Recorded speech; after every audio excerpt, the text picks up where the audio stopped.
Hi, I'm Amara. Last night, at a table lined with Crystal and billionaires, my husband's mother looked me dead in the eye and said, "Who let the maid sit at this table?" Everyone laughed. I didn't. I just smiled, then quietly pulled the plug on the $690 million deal their empire depended on. By sunrise, cracks were already showing. But that moment, that humiliation, it wasn't the beginning. It was the end of everything they thought they controlled. And maybe the start of something they never saw coming. Before we dive in, what time are you listening and where from? Let me know in the comments. I read every one. The snow had just begun to dust the skyline of Manhattan, glazing the glass walls of the Delacroix Tower with a soft shimmer. I stood in the marble corridor just outside the private dining wing, my heels echoing against the floor as I adjusted my blazer. My breath caught a little. Not from nerves. I'd trained that out of myself years ago, but from the sharp drop in temperature I felt inside, colder than anything waiting beyond the glass. The doors opened. Inside, the room glowed like a museum. Gold sconces, a 14-seat glass table stretching beneath a chandelier that looked like frozen lightning. Everyone was already seated, the entire Delacroix clan, plus shareholders and top advisors, all in their usual uniform of cashmere, watches with names longer than some countries, and expressions sharp enough to slice through glass. And me, Amara Caldwell, youngest daughter-in-law, the only non-white woman in the room, the only one whose name had been misspelled in the program once, the only one who had to be reminded 3 times to RSVP. I scanned for my place. There was no nameplate, just a single open chair, tucked awkwardly near the end, closest to the service entrance. Lucas didn't even look up as I made my way over. I slid into the chair as quietly as I could, smoothed the cloth napkin that wasn't there. The cousin to my right, Damien, I think, barely masked his amusement. "So they gave you the pit stop seat," he said with a half laugh, low enough to stay just between us. I gave a polite smile. "Good view of the door." From across the table, Genevieve Delacroix raised her glass. That woman had a way of controlling a room without saying a word, until she did speak, and then it was a knife dipped in sugar. "To family," she said. "To legacy. And to the women who keep us polished." Her eyes flicked to me. Like Amara here, so composed. You'd almost never guess she wasn't born to this. A murmur of laughter rippled around the table. I kept my eyes forward, my spine straight. I heard someone, maybe one of the board members, mutter, "Did someone promote the help?" Lucas chuckled. That tight, polite kind of laugh people use when they want to signal distance while still fitting in. He didn't defend me. He didn't even glance my way. I folded my hands in my lap. My father once told me, "Dignity doesn't yell. It waits. It remembers." So I waited. The meal went on. Chatter about Q4 numbers, a new acquisition in Prague, murmurs about Lucas stepping up by Q2. I barely touched my food. Halfway through, a staff member appeared beside me, young, nervous. He placed a cloth napkin beside my plate, folded differently from everyone else's. Simple. Precise. It almost looked like origami. I offered him a small smile. Genevieve watched the exchange. Then, with her signature grin, she called out lightly, "Wipe your mouth, dear. You're making us look bad." I met her gaze, then calmly folded the napkin, placed it in my purse without a word. The silence that followed was colder than the snow tapping at the windows. Later, when dessert was served, something gilded and absurd, I stood to leave. My chair scraped softly against the floor. No one stopped me. No one said a word. I waited at the elevator, alone. The hallway smelled faintly of citrus cleaner and old power. Lucas finally walked out of the dining room, adjusting his cufflinks like nothing had happened. He barely slowed as he passed me. "Just ignore her," he said flatly. "You know how Mother is." I looked at him. Really looked. I do now. He didn't turn around. The elevator opened and swallowed him whole, but I didn't step in. Instead, I turned and walked back toward the conference wing, where the board documents were still laid out. Where I'd left my coat, where, inside my bag, sat the folder none of them had asked about. The one with the merger terms. The one that required my signature to finalize. I walked slower this time, letting my heels click with more weight. The elevator doors had closed, but I wasn't done yet. I waited until the soft mechanical hum faded, then turned back down the corridor. Not toward the lobby, but deeper into the executive wing. The air smelled faintly of citrus wood polish and old money.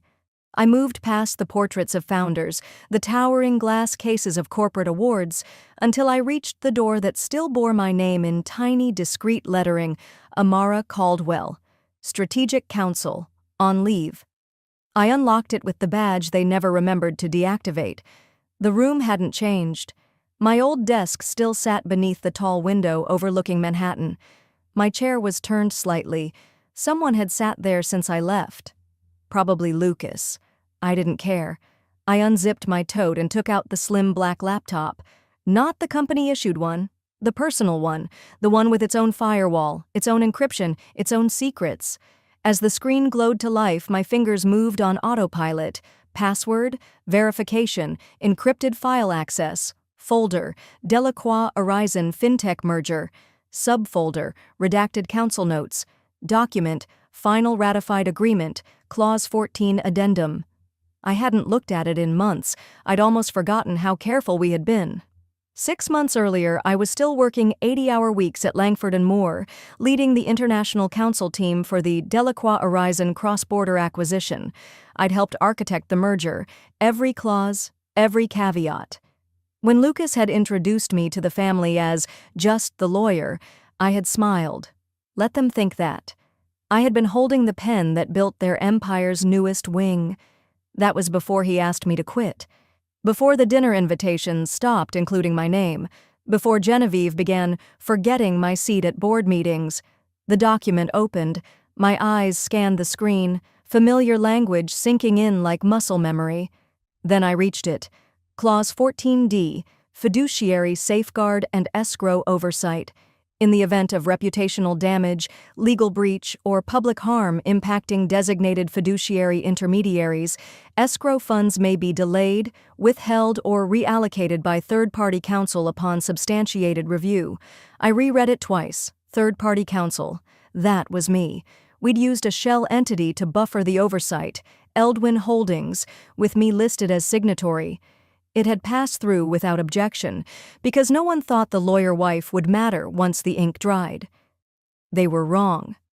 A sharp buzz from my phone broke my focus. I glanced down. A message thread on the Delacroix family app had lit up. I wasn't usually active on it, and most days I forgot it existed. But this one had my name. My cousin-in-law, Bennett, had posted a meme. A cartoon maid standing at the edge of a grand dining hall, eyes wide, tray in hand, captioned, "When the help gets lost and sits at the boss's table." Below it, rows of laughing emojis, a few gifs. Someone added, "At least she looked pretty doing it." Lucas had liked it. My hand stayed still, but something inside me tipped, like a chair falling back in slow motion. I didn't reply. I didn't even close the thread. I just let it sit there, the glow of their mockery reflecting off the screen.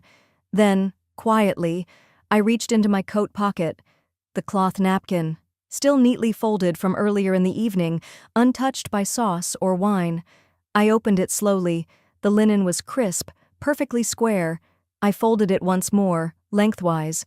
Then again, until it looked almost like a legal envelope. I placed it on the desk beside my laptop. A tiny declaration, a silent flag. Let them laugh. Let's see who laughs when the funds freeze. Back on the screen, I opened a fresh document. Notice of concern, fiduciary breach pending review. I filled in the basic fields, formal yet calm in tone. I cited Clause 14D. I referenced the merger ethics policy. I scheduled delivery for 48 hours later, just enough time for them to show a shred of decency if they had it in them. But I wasn't holding my breath. As the file uploaded to the private secure cloud, I stared at the blinking cursor on the final line. Escrow release. Delayed pending ethics review. My index finger hovered for just a second, then I hit save, and that was it. No alarms, no fireworks, just quiet accountability waiting to bloom. Outside the window, snow was beginning to fall. It dusted the city in silence, covering everything without warning. White, soft, indifferent. I sat back in my chair, not relaxed, but still. My mind didn't feel vengeful, just clear. They forgot I was here to protect them once. They forgot who built the very wall they sat behind. But I hadn't forgotten anything, and I had 48 hours to see who still believed I was just a guest in their house. That morning came faster than I expected. I didn't even bother with coffee. I tied my hair back, slipped into a navy pantsuit I hadn't worn in over a year, and headed to Delacroix Tower. Not as a wife, not even as someone looking for validation. I walked in like the woman who had built the foundation they were standing on. The lobby was quieter than usual. Or maybe it was just me, too aware of every glance, every lowered voice. When I reached the front desk, the young receptionist, Dana, if I remembered right, froze when she saw me. She smiled too wide. "Mrs. Delacroix, hi. Just give me 1 second." Her fingers fumbled over the switchboard. I didn't need to hear what was being said. Her eyes kept flicking up toward me, her smile stretching tighter. I knew that look. I'd worn it in law offices when clients were about to be betrayed. Finally, she buzzed me through. "You're all set. Conference room B. They're expecting you." Of course they were. I walked toward the elevator and caught my reflection in the brushed metal, composed, collected. But the heat under my collar didn't match my expression. Up on the 42nd floor, the glass doors to the boardroom stood open. I stepped inside and stopped. My seat, the one I had sat in for 3 years, right next to Etienne Delacroix, Lucas's father, was already taken. Gabrielle was sitting there, smiling as if nothing was unusual, a folder open in front of her, pen in hand, like she had every right to be there. Genevieve looked up from her espresso. "Darling," she said smoothly, "let's not cause a scene. Gabrielle's just sitting in, for now." I blinked once, then smiled, just as smoothly. Interesting, because I never stepped out. The silence that followed wasn't awkward. It was loaded. I pulled out the chair at the far end and sat without waiting for an invitation. "Let's begin," Etienne said briskly, flipping through the agenda. His voice gave nothing away, but the way he avoided looking at me said plenty. As presentations started, projections, new partnerships, quarterly metrics, I let my eyes drift to a folder someone had left near the espresso cart. Thicker, glossier, not part of the usual stack. I reached for it. Across the cover, "Succession Plan, Confidential Draft." I opened it. Just a few pages in, I saw it. A full reorg chart, new leadership structure. My name, gone entirely. No title, no dotted line reports, just blank space where I used to be. In my place, Ethan Delacroix, Lucas's cousin, and Gabrielle, newly minted Chief of Strategic Partnerships. The page was still warm from the printer. They hadn't even let the ink cool. I didn't flip out. I didn't yell. I just sat there, holding that folder, while the rest of the room kept talking like I didn't exist. But I heard them differently now. Lucas's polished voice talking projections, Genevieve's soft laughter at some offhand comment, even Gabrielle's staged nods of agreement, timed just perfectly with Etienne's remarks. They had choreographed this. The humiliation back at the dinner party, it hadn't been spontaneous. It was part of a broader plan, a public signal. She's on her way out. Don't align yourself with her. They'd waited until after the merger closed, after I'd locked in the deal worth $690 million, after I'd shelved my name, my firm, and my independence. And now? Now they were cutting me out. Politely, of course, with smiles, with espresso, with printed agendas. I stood. The room quieted. I didn't need to yell. My voice was calm, almost clinical. "You replaced me on the seating chart?" I said. "I wonder how fast you'll replace me in the merger clause you didn't write." Silence. Gabrielle's fingers tightened around her pen. She looked to Lucas. He didn't look back. He just stared at the table. I gently closed the succession binder and walked past the espresso cart. I dropped the folder, neatly, deliberately, into the small bin beside it, then turned, nodded once, and walked out. No slamming doors, no drama. Just the sound of heels echoing against marble tile and the tightening grip of reality behind me. Downstairs, I didn't go home. I crossed the street to the small cafe where I used to take client calls years ago before all this. I ordered an iced tea and stepped outside. Then I pulled out my phone. A number I hadn't called in over a year was still saved under just one word. O'Connell, my mentor. The man who once told me, "Power isn't given in families like this. It's only yours if you design the exit." I hit call. He answered on the second ring. "Mr. O'Connell, it's Amara Delacroix," I said quietly. "I need to trigger the clause." He didn't ask why. He didn't ask what had changed. He just said, "It's done." And that's when the cracks began to show. By the time I hung up with Mr. O'Connell, the first domino had already fallen. Not in a dramatic crash, but in the faint, deliberate tip of something too carefully balanced for too long. I stood by the window of my apartment, watching the city below stretch toward morning. I didn't move for several minutes. I didn't have to. The paperwork had already spoken for me. The email landed in the inboxes of Delacroix Foundation's legal, financial, and board departments before the sun fully broke over the skyline. All it took was one sentence in the subject line, Clause 17.2, activation confirmed. But let me take you back, because the real story started a year ago. Lucas and I were planning our wedding. His mother, Genevieve, insisted we use their family lawyer to draft the prenup. I refused. Not out of rebellion, but out of self-respect. I brought in my own counsel, Mr. O'Connell, old school, thorough, and the kind of man who reads fine print like a priest reads scripture. We spent weeks on the details. I remember the exact moment I insisted on it. "It's not about the money," I told him, sitting across from him with a cup of lukewarm coffee. "It's about what I've built, the formulas, the research, the patents. If things go wrong, I want to make sure no one can use my name to erase me." He didn't blink. "Then we add a rider. Clean, unmissable. No restructuring, no transfer, no integration, unless you give written notarized consent." That rider was embedded in both the prenup and 6 months later in the Delacroix-Biolaman merger documents, subsection C. Item 4. A clause so dry-sounding, Lucas probably skimmed it like it was just another placeholder. That was their mistake. Because what they didn't understand was this. That $690 million deal they all toasted? The licensing rights, the foundation of the entire merger, were tied to a patent I co-authored during my postdoctoral research, registered solely under my name. Lucas's name wasn't even listed on the contribution line. When Mr. O'Connell triggered the clause, the merger was legally frozen. The deal couldn't proceed, the money couldn't move, and any changes to structure, like conveniently replacing me with a childhood friend, had to be suspended pending arbitration. Translation? I had just put the entire Delacroix empire in timeout.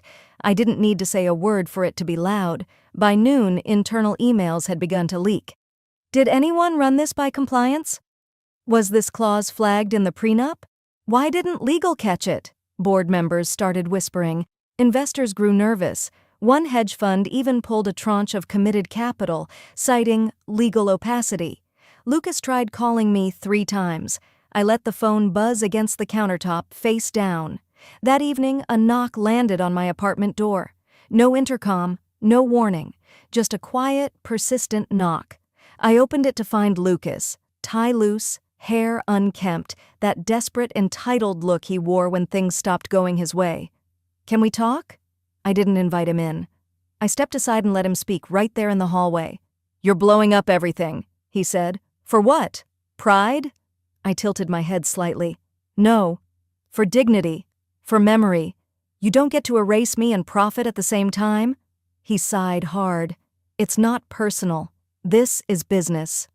"Lucas," I said calmly, "you turned our marriage into a contract and our future into a boardroom shuffle. That's not business. That's betrayal, dressed in spreadsheets.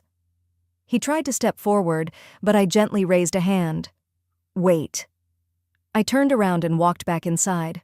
On the dining table sat a plain manila envelope. No logo, no stamp, just legal weight in quiet form. I picked it up, walked back to him, and held it out. You wanted me out of the seat, I said, so I moved the whole table. He didn't take it right away. When he finally did, his eyes searched mine, but I had nothing left to offer. No explanations, no pleas. That dress I wore? It was the same one I had on the day I pitched the biotech licensing model to the board. It was faded now, sleeves a little loose, but I wore it anyway. A quiet reminder of where all this began, of who built what they were now trying to claim. Lucas left without saying another word. I watched his shoulders tighten as the elevator closed. I didn't sit back down. I poured myself a glass of water, checked the inbox. A new email had just landed, from the FTC. I was about to open it when my phone rang again. This time I picked up. Genevieve's voice cracked on the other end. She played us, Lucas. She played us all. I didn't hear the rest of their conversation. I didn't need to. I was already 10 steps ahead. By morning, the whispers had begun. It started with a single tweet from a mid-tier financial blogger. Sources say the Empire deal is frozen. Internal IP conflict suspected. Developing. Then came the photo, snapped by someone at the dinner, blurry but unmistakable. I sat at the far end of the table, that insult of a seat, wrapped in black silk.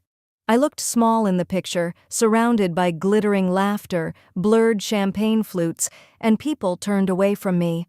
The caption read, "Billionaire's wife or their scapegoat." The photo went viral in 6 hours, and then came the leaks. Internal memos surfaced, email threads with phrases like, "Use her name, not her input, and keep her smiling until the ink dries." Investors started asking questions. Journalists poked around. The story snowballed. But I didn't speak. I didn't post. I didn't even flinch. Silence, when sharpened right, cuts deeper than rage. What no one realized, until now, was that I hadn't come to that dinner alone. The man no one remembered, seated discreetly at the edge of the room, wasn't my assistant. He was my lawyer's paralegal. And the clutch I carried? It held more than a compact and lip balm. It held a recording device. They laughed. They mocked. They said I was good for marketing, too emotional for board matters, and the one that finally sealed it. Genevieve, drunk on her own smugness, called me the help in heels. Every word recorded, every cruel smirk time-stamped. I didn't use it for revenge. I used it for regulation. 3 days after the dinner, we filed a formal complaint with the Federal Trade Commission. Not for defamation. That would have been too easy. We went after them for executive misconduct, emotional coercion, and misuse of a licensed name tied to government-regulated biotech. That's the thing about building something with your own hands. You know exactly where the cracks are. The FTC opened a preliminary review. Quietly, at first, then more publicly as the story gained traction, and just like that, their shiny merger was held in suspension by a clause, a name, and a recording they forgot existed. Lucas tried to hold the seams together, but when fear seeps in, it spreads fast. Investors began pulling out, a board member resigned for family reasons, and whispers became headlines. Lucas called me 3 times, then 5. I didn't answer. Finally, the doorbell rang. He showed up unannounced. I opened the door without surprise. He looked like he hadn't slept. Collar wrinkled, skin pale, pride cracked wide open. "You're blowing it all up," he said, stepping inside without invitation. "For what? Pride?" I looked at him, really looked, at the man who once promised partnership and gave me performance instead. "No," I said quietly. "For dignity and for memory. You don't get to profit off my erasure." He laughed bitterly. "It's not like that, Amara. You're taking it too personally." Maybe because it was personal. I was the one in the room when it started. I was the one they pushed out when it suited them. "You're hurting your own legacy." I walked over to the small table by the window, picked up a folder, turned and handed it to him. He didn't open it right away.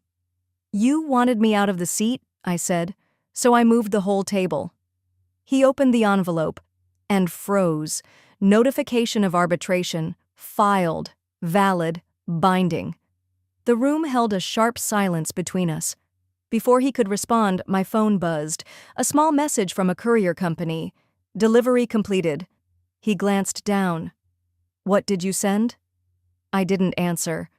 That afternoon, as the light turned golden across the living room floor, a small black box was delivered to my apartment. No card, just a wax seal I recognized from a different life. Inside was a single white queen chess piece and a note.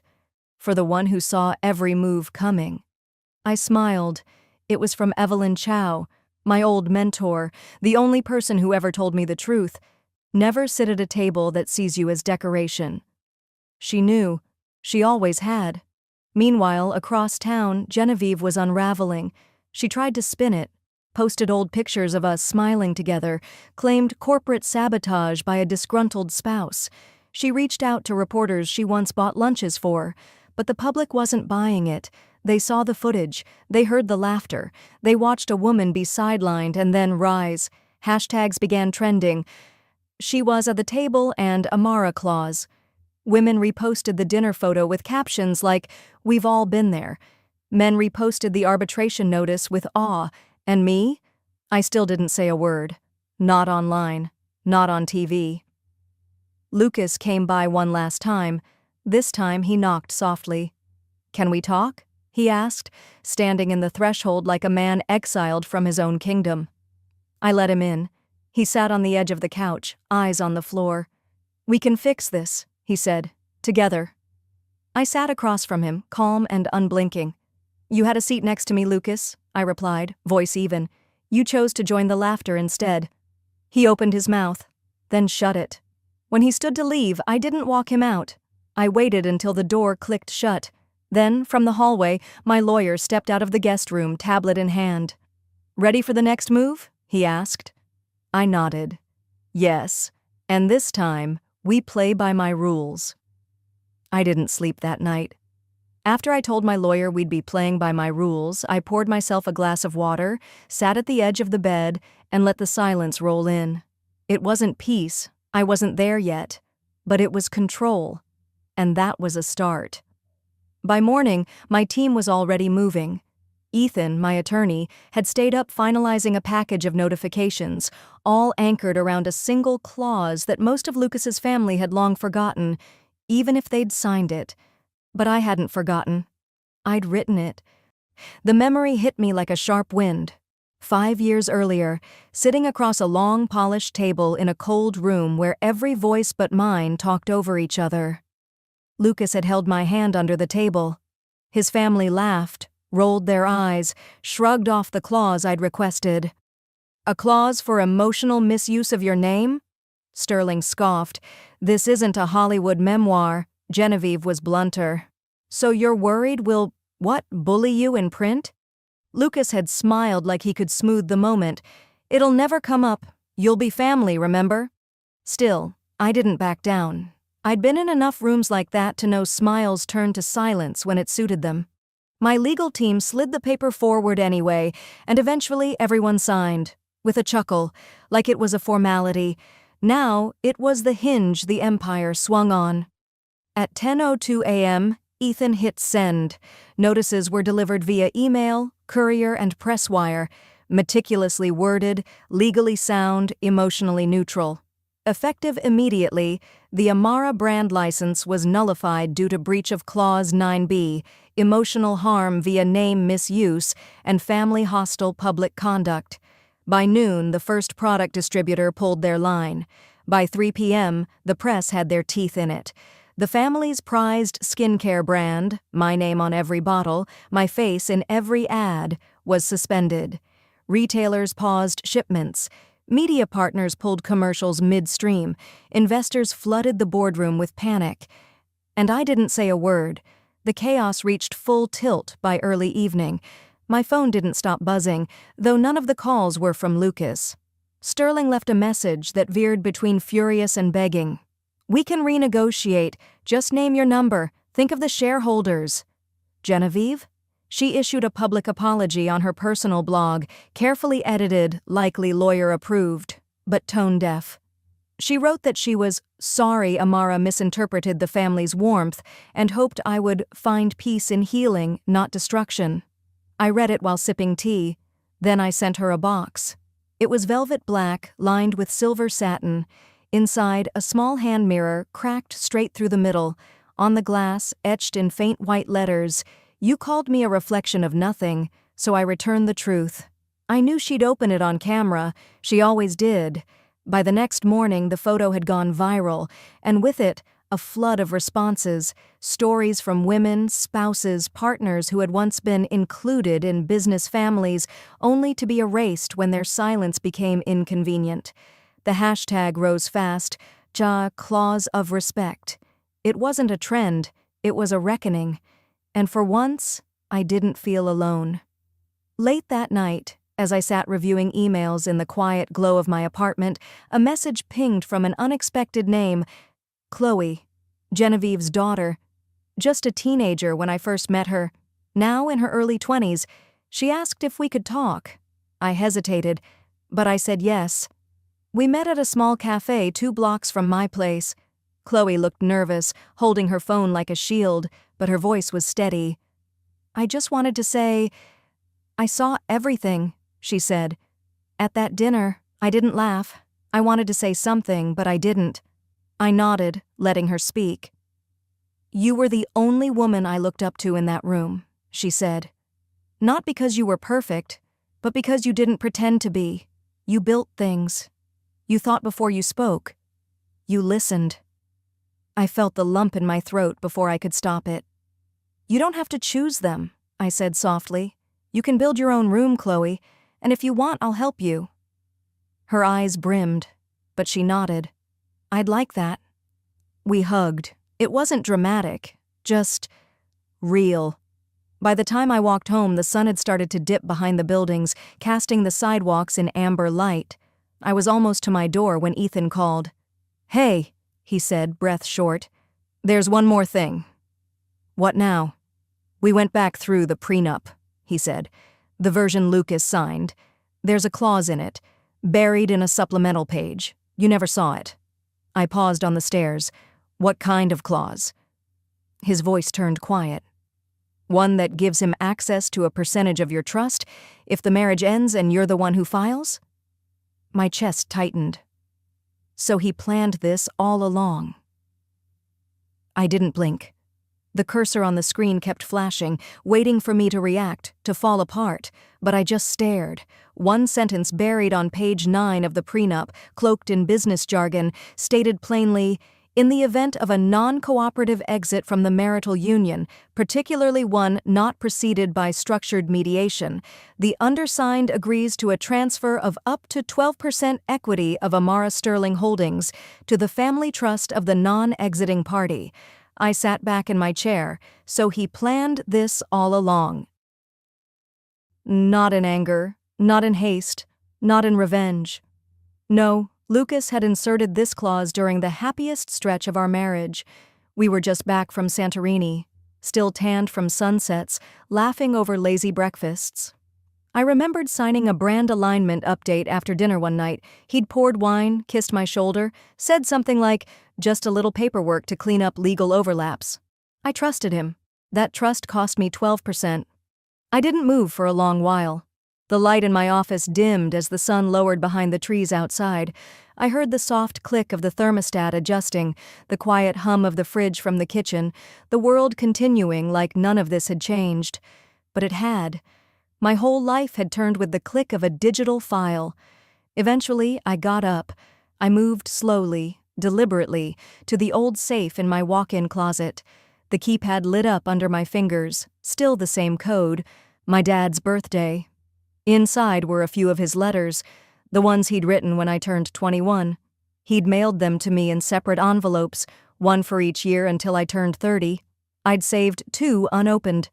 Today felt like the right time. I chose the one labeled, "For when you feel cornered." The handwriting was strong, all caps. His words still sounded like him, even in ink. "They will try to dress control up as love. Don't wear it. I exhaled, held the paper to my chest, then folded it back into its envelope and placed it gently on the table. The next morning, I called Ms. Delaney. She was the youngest partner at our firm, sharp as ice and just as steady. Her voice crackled slightly through speakerphone. "It's a bad clause, Amara. Predatory, but it's legal. Is there a way out?" "Not a clean one, unless we can prove coercion or manipulation during signing, or," she paused, "reputational sabotage from the marriage itself. If we argue that your trust was eroded through calculated gaslighting or emotional conditioning, we might be able to challenge the clause's ethical foundation." I leaned forward. "Then that's what we prove. I'm not here to fight for my company. I'm here to expose how they tried to steal it while smiling in my face." That same afternoon, I drafted a letter, 3 pages long, to the board of my company. I wrote plainly, no dramatics, just truth. I told them how Lucas pitched love like a merger, how the prenup clause was buried under nights that felt safe. I included redacted documents, timelines, quotes. I ended with this: "Power without ethics is not business, it's war, and I choose not to make war with myself anymore." The response was fast. My phone lit up for hours with emails of support, some cautious, some deeply apologetic. One board member simply replied, "Thank you for not hiding." Lucas, on the other hand, did exactly what I expected. He booked himself a segment on a national morning show, sat there in a gray sweater with tired eyes, and spoke of miscommunications and hurt feelings. He almost cried when he said, "I always supported her, always." But the internet doesn't forgive selective memory. Because less than 24 hours later, a former executive assistant leaked internal emails. They were real. I recognized the formatting, the subject lines. One message read, "Let her have the spotlight. The optics work better that way." Another said, "Amara doesn't make decisions. She reacts. We just make sure she reacts where it's useful." The backlash was immediate. "Marriage for market value?" one headline blared. Others weren't as polite. The story trended for days. Lucas's uncle, one of the original investors in the brand, issued a statement demanding the family step back from all company affairs in light of ethical disqualifications. Genevieve vanished. Her social media accounts went dark. PR firms declined to represent them. And Lucas? He sent me one last text. "Is there any part of you that still loves me?" I didn't answer. I took a screenshot and forwarded it to Ms. Delaney. She called me 10 minutes later. "We'll keep it in the file," she said. "He's trying to establish emotional proximity. That could weaken our case if you engage." I smiled. "I'm done engaging. I'm building." That Friday, just after 6 p.m., I returned to the headquarters. The boardroom had remained locked for weeks under renovation, but I had the master key. Inside, the walls were freshly painted, the long table polished. I walked to the glass case on the wall where we usually displayed awards. Instead, I placed the terminated clause inside, a single sheet of paper bearing both my signature and that of our general counsel. Below it, a new plaque had been installed. It read, "No one sits at this table by accident." I locked the case, walked out. As I stepped back into the hallway, my assistant rushed toward me holding a tablet. "You need to see this," she said, slightly out of breath. "The court date's been moved up, and he's bringing a surprise witness." I paused at the doorway. "Let him bring whatever tricks he wants. I've got the truth." I walked through the courthouse hallway, my heels steady against the polished floor. My assistant trailed behind, silent but tense. I could feel the weight of the moment pressing into my shoulders, not as a burden, but as something I was ready to carry. The emergency arbitration had been scheduled with less than 48 hours' notice, but I wasn't here to defend my worth. I was here to unmask theirs. Inside, the room was colder than expected, not the air, but the energy. A circle of panelists sat near the front. To my right, Lucas was already seated, surrounded by his attorneys like armor. Genevieve sat just behind him, dressed in corporate black, her pearl earrings almost too bright for her expressionless face. Our eyes met briefly. She blinked once, slowly. Nothing more. I took my seat across the table, unfolding my hands on my lap. I wore ivory, not white, not a statement, but peace. I wanted to be seen without shouting. That had always been my way. The arbitration began with formalities. Then Lucas's attorney stood, slick and rehearsed. This proceeding addresses the dispute regarding the prenuptial equity clause signed by both parties. My client asserts that Ms. Hargrove's emotional volatility and her abrupt departure from the marriage breached the clause in question. I listened quietly as he built a case out of mischaracterizations. She disrupted stakeholder confidence. She withheld financial disclosures. She stormed out without due process. They painted me like a walking liability. I expected that. What I didn't expect was how little it stung. My lawyer, Ms. Delaney, rose in response. Calm, razor-focused. The timeline proves otherwise. Ms. Hargrove's decision to exit the marriage came after repeated emotional degradation. We've documented patterns of gaslighting, suppression, and reputational sabotage. This clause wasn't triggered, it was weaponized. The room was still. The panel scribbled notes. Then Lucas's attorney leaned forward. We'd like to call a character witness, Elliot Hargrove. My spine tensed.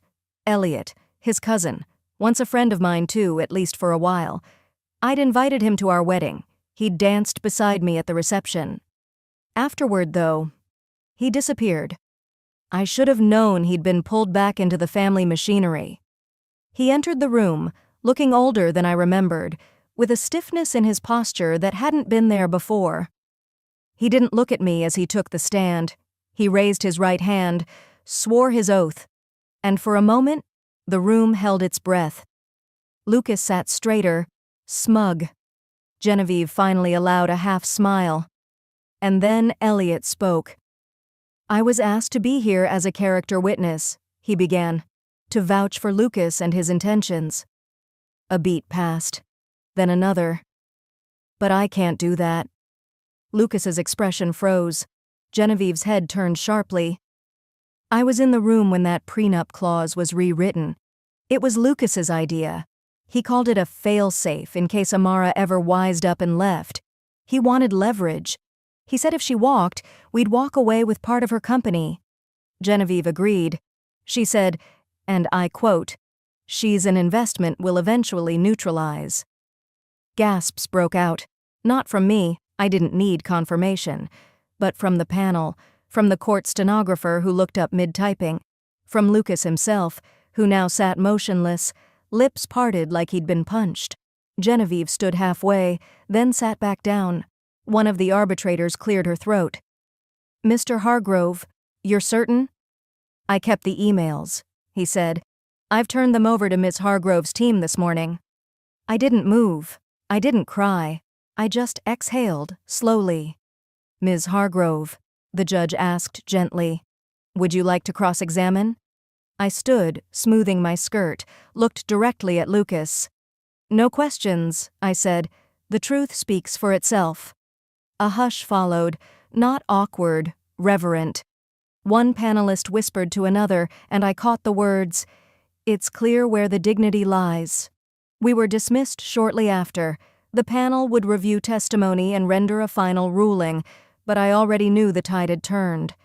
Outside, camera flashes burst like firecrackers. My team moved quickly to shield me, but I noticed something. The chants. Reporters weren't shouting questions. They were naming Elliot. Whistleblower cousin, one headline would later read. The Hargrove collapse. Within 24 hours, an investigation into Hargrove family business practices began. Multiple financial ties were frozen. Genevieve pulled out of 3 foundation boards. Lucas's personal brand was shredded. He made a shaky appearance on a local news segment, blaming a communication gap and misunderstood intentions. No one bought it. A few mornings later, while sipping coffee on my porch, my assistant handed me a small brown parcel. No name. Just a soft weight in my palm. Inside was the mirror box Genevieve had once gifted me, an empty gesture meant to mock. But now it held a daisy, one single daisy, and a note, handwritten in blue ink. Thank you for being the woman my family refused to be. Chloe. I stared at it for a long time. The message? The flower? The echo of something better. That evening, I was back at the office. The glass doors to our boardroom had been polished. The table inside had once felt like a place I needed to prove myself. Not anymore. I entered quietly, opened the case on the wall, placed a sealed document inside, the official letter terminating the prenup clause. Beneath it, the new engraving read, "No one sits at this table by accident." As I stepped out into the hallway, my assistant approached with a sealed envelope. "This was dropped off anonymously," she said. "We ran the handwriting." I opened it just enough to see the first page. It was Lucas's personal journal. My fingers curled around the edges. Let's finish what he started. I didn't open the envelope right away. I carried it to the kitchen, set it down beside a cup of peppermint tea, and just sat with it. The weight of that small parcel felt heavier than the courtroom, heavier than the years of polite betrayal, than even Genevieve's silence when Elliot exposed them. This envelope didn't scream. It breathed. When I finally broke the seal, I found Lucas's familiar handwriting etched across the first page of a weathered leather-bound journal. His cursive was elegant but sharp, like a man who'd learned to appear softer than he was. The first entry was dated 3 weeks before we met. "Mother thinks she's promising," he wrote. "She has presence, might be useful." I blinked. There wasn't sadness in me anymore. Just a hollow click of realization. The kind you get when a puzzle piece finally fits, and the picture is worse than you imagined. The next few pages grew more personal. Observations about how I walked like I knew the end of the story, how I didn't chase approval the way most people do. At one point, he admitted, "She unsettles me, like she can see things I don't even say." By the third entry, it was no longer just admiration. It was strategy. "Mother said if I marry her, we can fold her line into ours by end of Q3. I stopped there. That line, it didn't sting. It confirmed something that had haunted me for years. I wasn't loved.